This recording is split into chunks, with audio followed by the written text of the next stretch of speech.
Ligados e integrados, oferecimento Agrosérie Speak, máxima potência genética.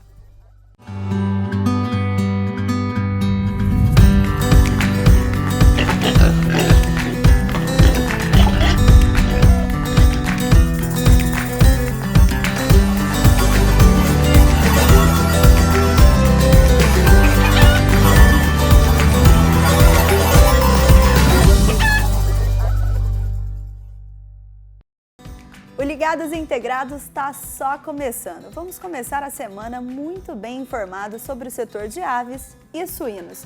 No programa de hoje, vamos entender como o campo fala com a cidade. Quais são os desafios do agronegócio de levar informação de qualidade para o consumidor final? Nosso convidado de hoje é especialista em marketing do agro e responde essa e outras perguntas. Eu te convido também a participar do nosso bate-papo, interagindo com a gente lá nas nossas redes sociais. O Ligados Integrados está só começando.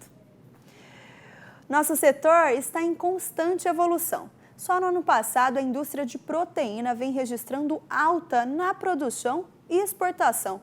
A produção de aves, por exemplo, saltou 2,6% de 2022 a 2023, enquanto a de suínos teve um aumento médio de 2,3%.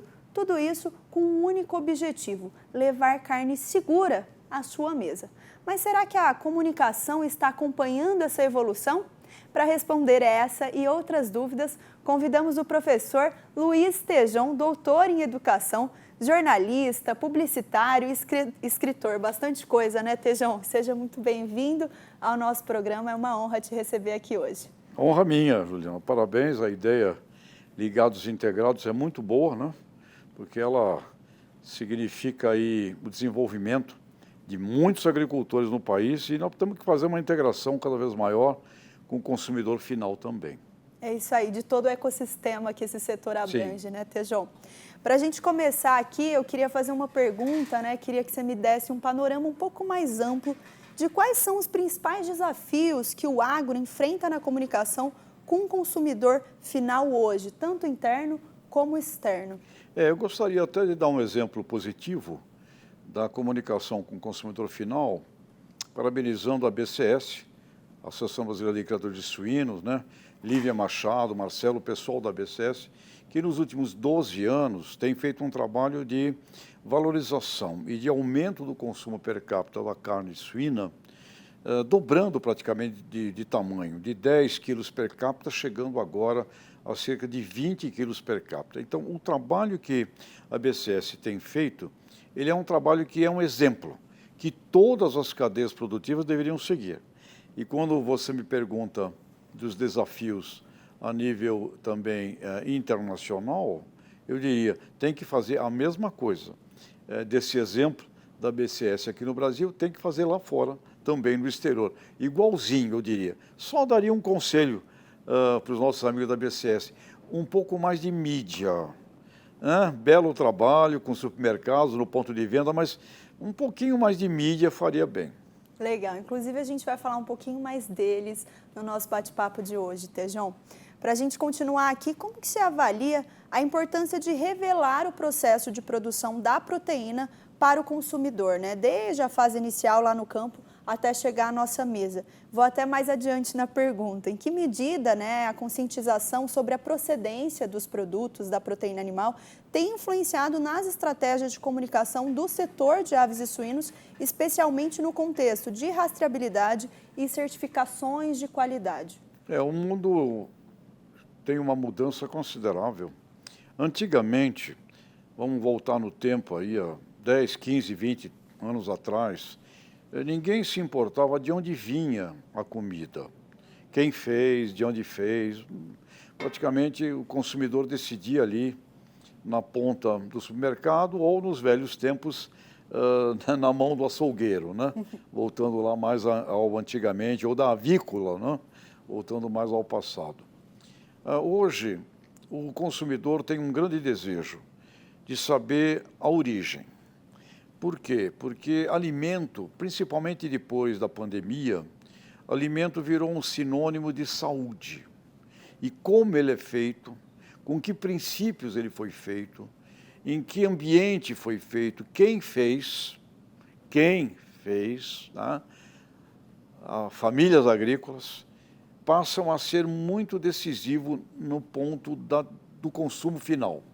E você começa a ver marcas, corporações agroindustriais grandes, inserindo nas suas embalagens um QR Code, inserindo ali na ponta da decisão, em restaurantes, você começa a poder conversar com a originação, com a produção, com o produtor, com a produtora. Então, famílias agrícolas é o nome mais querido pelos consumidores finais.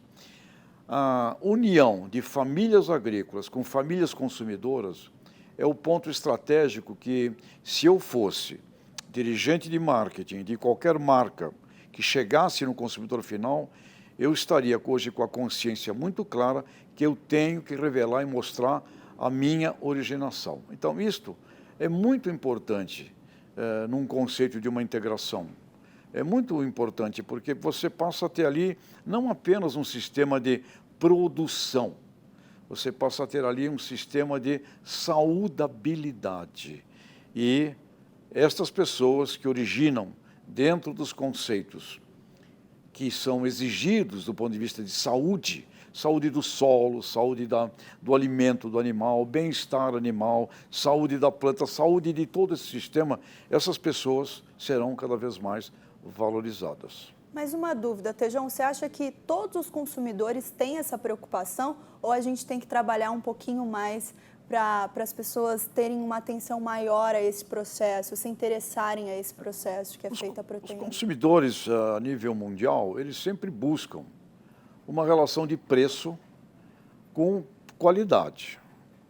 À medida em que alimento se transforma numa grande preocupação com saúde, cresceu de uma maneira muito grande a consciência do consumidor em querer saber a origem, tá certo?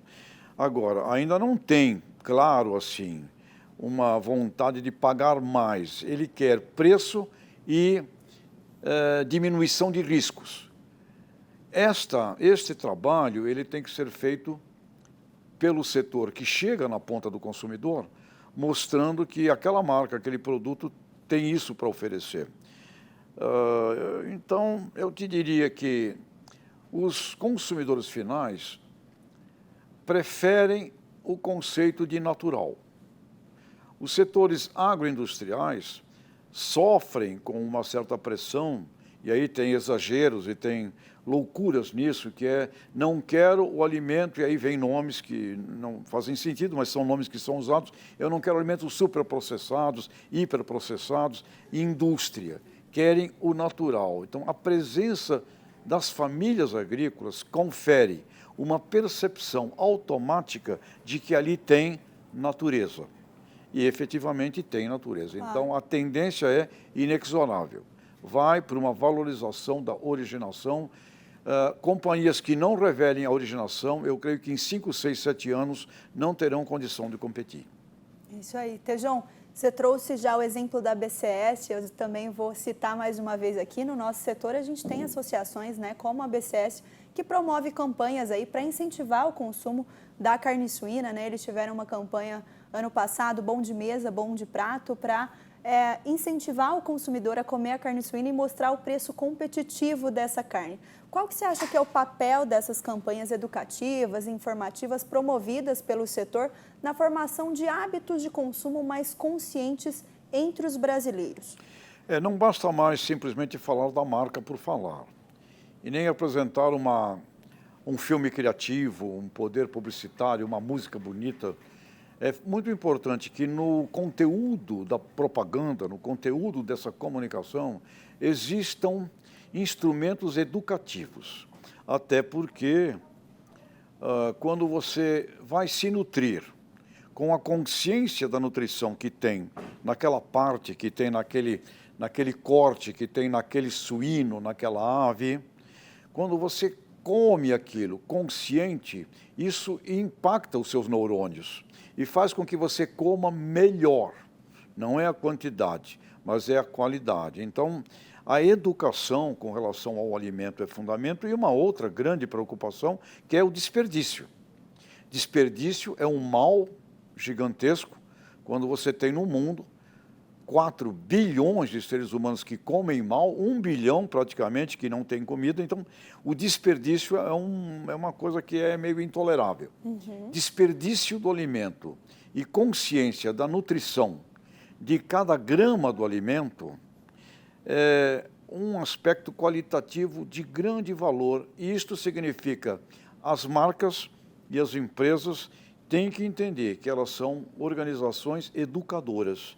E o mundo da comunicação, o mundo da propaganda, tem que embutir este aspecto educativo do consumidor.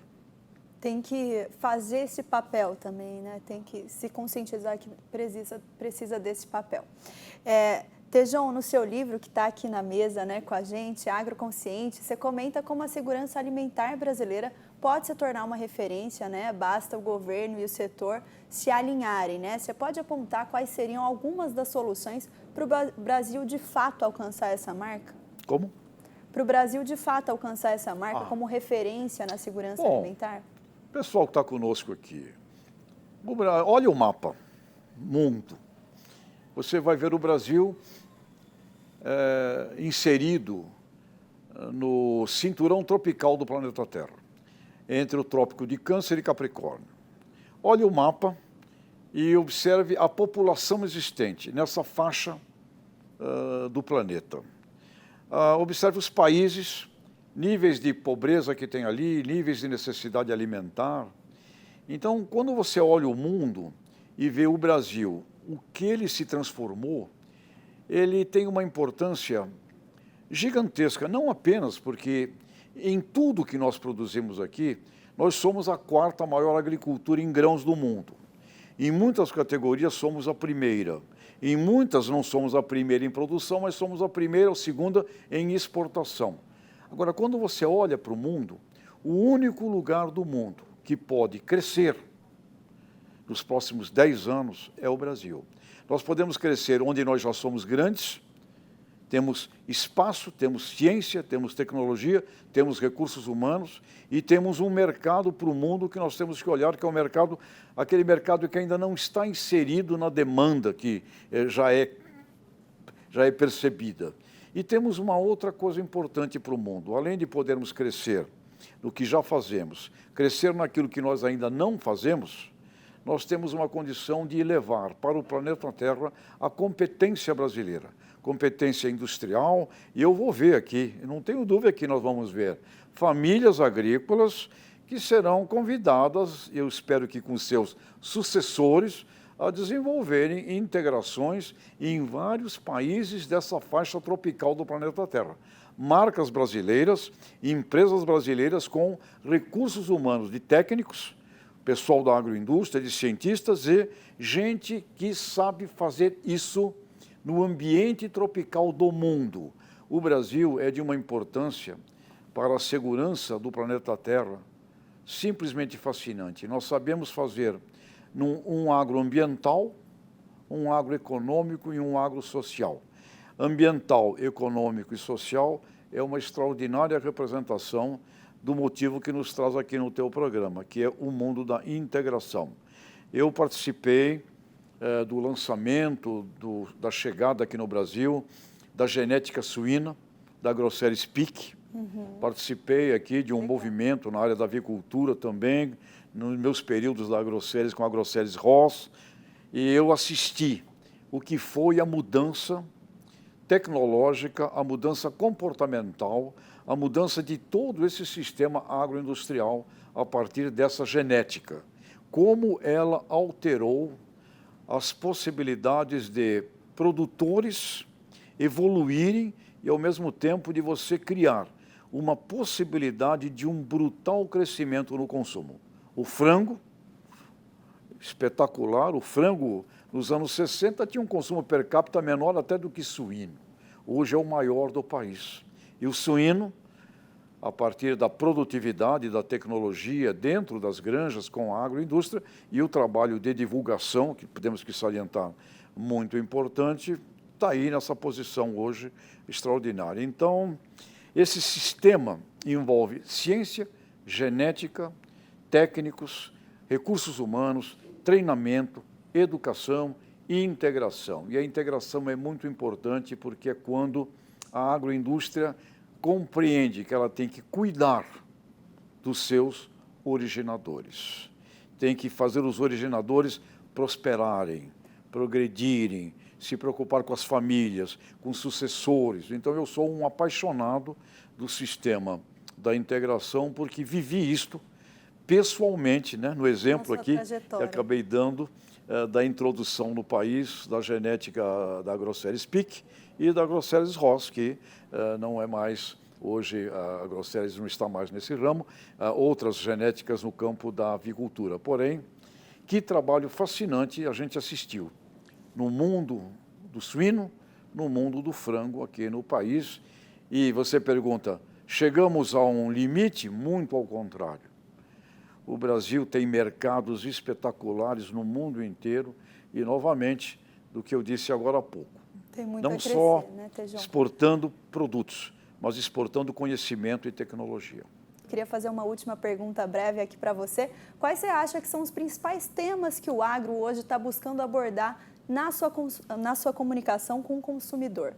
Com o consumidor, necessariamente. Aliás, eu convivo muito com a Abraço, a Associação Brasileira dos Supermercados, e tem uma coisa genial lá na conversa com o Márcio Milan, né, que é o diretor executivo, com o presidente da Abras, que passam pelos supermercados do Brasil cerca de 27 milhões de brasileiros todos os dias.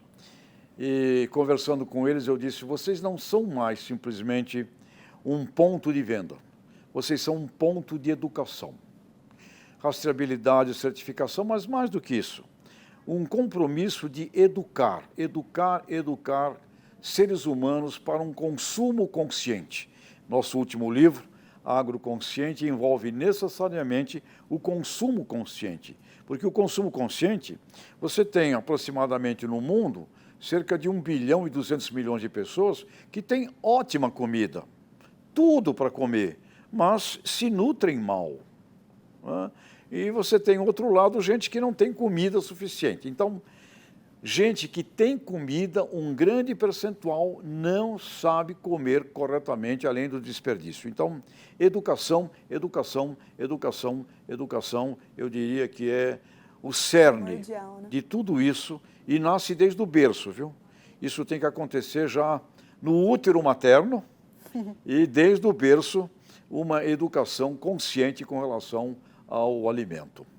Tejão, muito obrigada pela sua presença. Foi uma honra de verdade ter você com a gente aqui hoje, viu? E volte sempre, sempre que quiser e sempre que puder aqui no nosso estúdio. Parabéns pelo programa, obrigado. Quem está gostando, tem muito mais lá no nosso canal do YouTube. Então, se você quiser ver a continuação dessa entrevista, vai lá. Então, a gente vai ficando por aqui. Até amanhã. Vejo vocês amanhã, terça-feira, às 11h45 da manhã. Tchau, tchau!